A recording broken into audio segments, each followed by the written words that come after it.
আসসালামু আলাইকুম, welcome to মাইমস classroom. আজকে আমরা গোলকের 3 নম্বর অঙ্কটা করব। তাহলে চলো দেখা যাক কি বলেছে অঙ্কতে। দেখো, প্রশ্নে বলেছে যে স্কুলে শর্টপাট খেলার জন্য যে বলটি ব্যবহার করা হয় তার ব্যাসের দৈর্ঘ্য 7 সেন্টিমিটার।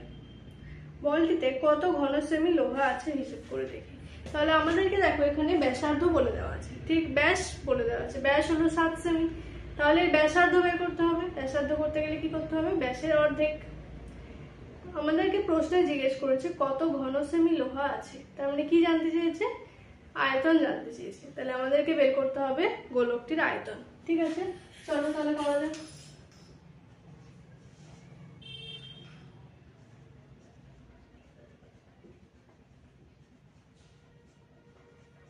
গোলকটির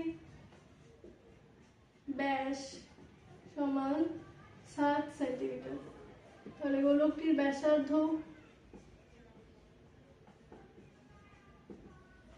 হবে 7 এর অর্ধেক, 7/2, মানে 3.5 সেন্টিমিটার। ঠিক আছে, এবার আমাদেরকে বের করতে হবে আয়তন। তাহলে গোলকটির আয়তন equals to 4/3 pi r cube ঘন সেমি।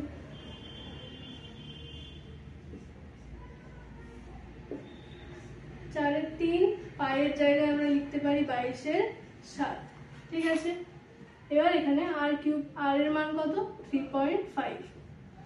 3.5 আমরা 3 বার লিখবো। ঠিক আছে, দশমিক উঠে গেলে এখানে কত হবে? 10, তাই না? দেখো, এটা 5-এর নামটা কাটা যাবে, 5 সাথে 35, 5 দুয়ে 10। প্রত্যেকটা এভাবে কাটো। এই 7 কেটে গেল। ঠিক আছে, এই 2 এর সাথে এই 22 কেটে যাবে, হবে কত? 11। এই 2 এর সাথে এই 4 কেটে দাও, এই 2 এর সাথে এই 2। ঠিক আছে, তাহলে কি পড়ে রইল এখানে? 11 × 7 × 7/3। ঠিক আছে, তাহলে এটা কত হবে? 77 × 7/3।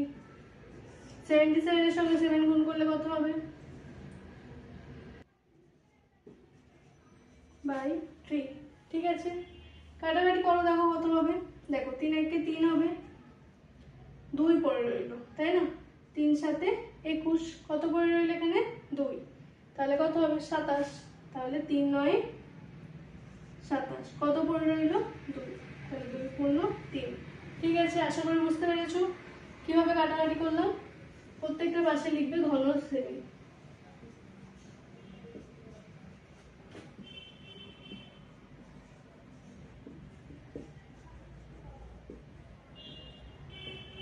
তাহলে আমাদের উত্তর হবে, অতএব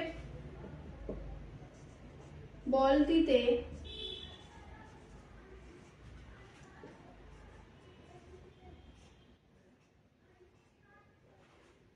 (179.2-3 ঘন সেমি লোহা আছে।